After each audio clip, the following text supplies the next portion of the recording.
الحمد لله الذي أذهب عنا الحزن، الحمد لله الذي بنعمته تتم الصالحات، والصلاة والسلام على رسول الله أجمعين، على رسول الله الصحابة الكرام أجمعين.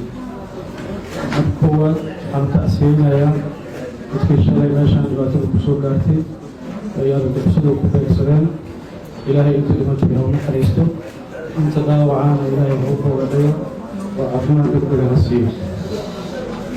marka labaad waxaan u mahadcelinayaa maamulka doorashada, gudoomiyaha, xubnaha, howlwadeennada dhammaantood waan u mahadcelinayaa shaqada wanaagsan iyo wakhtiga ay geliyeen.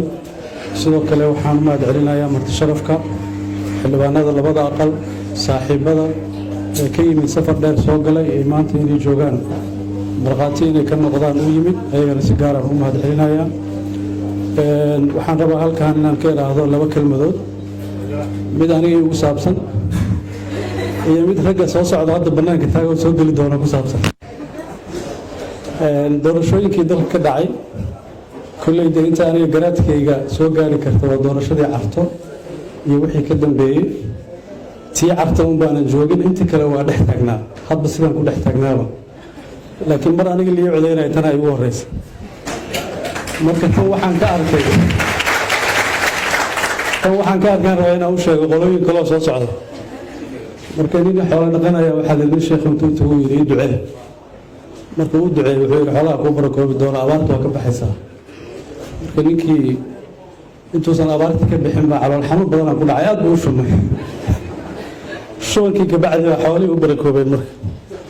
marka nin baa u yimid oo wuxuu yidhi nin sheekhan ka ducaystaan rabaaye sheekh hebel baan u socdaa, warkaas shubanaa ka horreeya ha u tegin. marka doorasho dadban shuban baa ka horreeya loo adkaysta.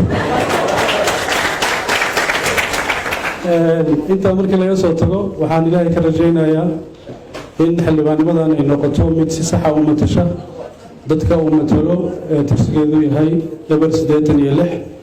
wuxuu noqon doonaa mid matalo beledweyne, wuxuu noqon doonaa mid matalo hiiraan, wuxuu noqon doonaa mid matala hirshabeelle, wuxuu noqon doonaa mid matala soomaaliya. intaasba waa loogu adeegi doonaa. walaashay Khadiija Maxamed Diiri ayaa taagan halkan. marka mar labaad iyo mar saddexaad sida loogu soo noqdana ayadaan ka baran doonaa. waalaikumsalam warahmatullahi.